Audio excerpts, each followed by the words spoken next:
So I found a way. I found a loophole. I called those guys. I'm like, what is it going to take for me to come back for very little? And then they were like, look, we'll make you a deal. If you want to come back to the class and help out.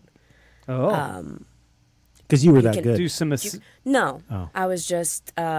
determined. I get, young, fun, and a girl, and...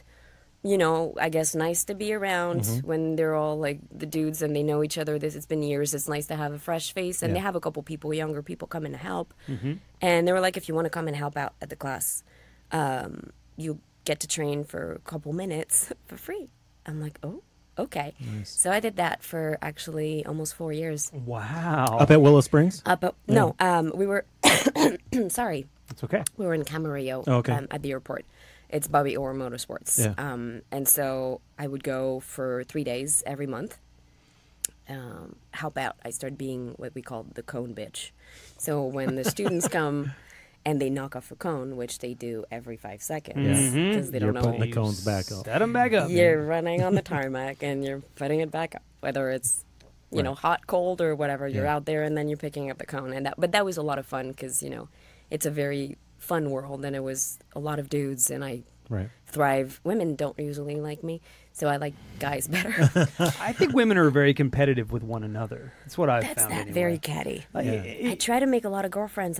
I'm really trying to be really sweet, but it just doesn't work. They don't like me. No, it's not just it's that way. My wife same way. She probably would have more. We should be friends. Exactly. They have more. She has more probably guy friends and relates to guys more than she does girls. Girls tend to compete sometimes more.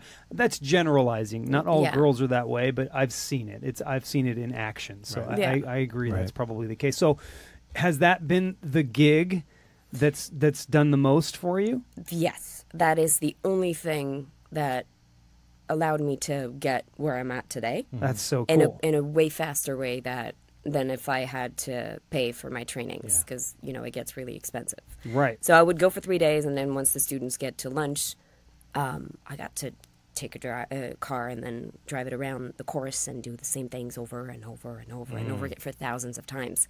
So at some point, you're like, I got this.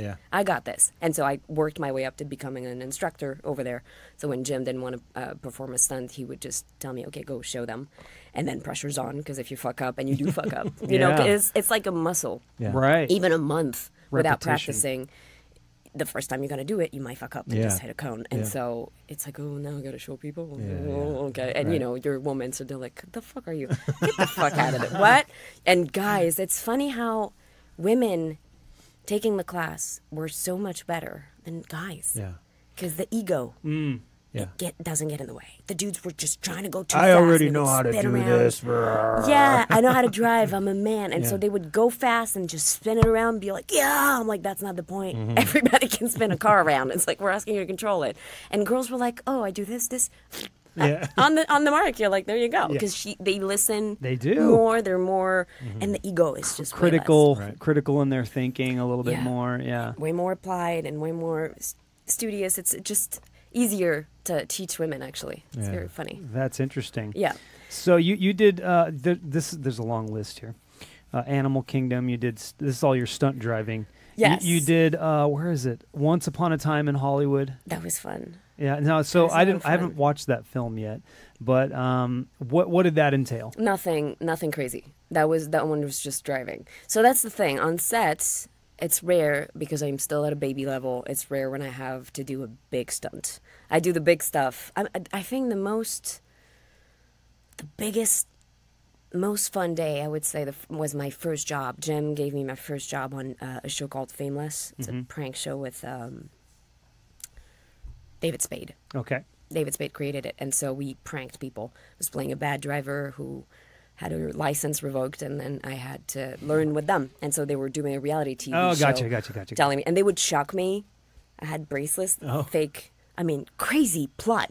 They would shock me every time I would do something wrong on the course, right? And so there was a sound and a box under my seat, and every time she would hit that box, I would fake to be shocked, and then the thing's supposed to break down and get stuck into shocking mode, and I lose control of the car. And I get off the course with the people in the back. with the cameras on. They freaked out, and I was driving like a lunatic in the middle of the desert. Then we get chased by the police, and then we stop. I mean, a whole crazy thing. I think that was the craziest thing that I've done on a set. Got it. Since then, you know, we're doing little car chases and stuff. So it's a lot of. I haven't gotten yet to do the fun. Right. You know, it's just pretty much driving, Right. but it takes professional people and people who are used to being on a set. Because believe it or not, it's very dangerous, and most people don't realize that. Yeah. Even driving a car on a set is like super dangerous. There's a million people running around.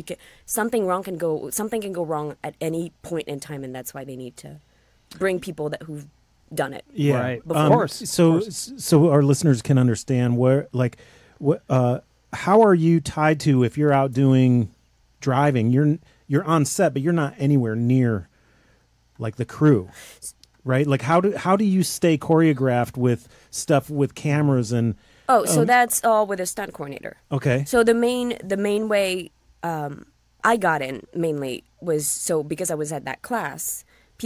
Professionals would come in and tune up. Like the stunt coordinators would come and visit. You know, it's a very small community, and they all know each other. So they would come and visit.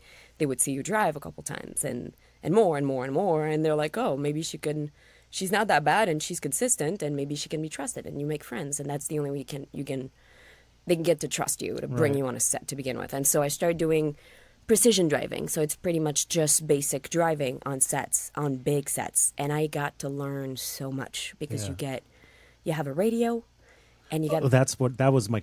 That was the question that you were asking. It's like, how do you know when to start? Like, because you've got. So they give you a radio. Yeah. Most of the time, you're on second unit, the action unit, or if you're on main unit, whatever, you have your own little channel on the. So the stunt coordinator or whoever's coordinating is on the channel, the stunt channel, or you're on channel 1 with production. Most of the time, you're not, especially on big movies like Once Upon a Time.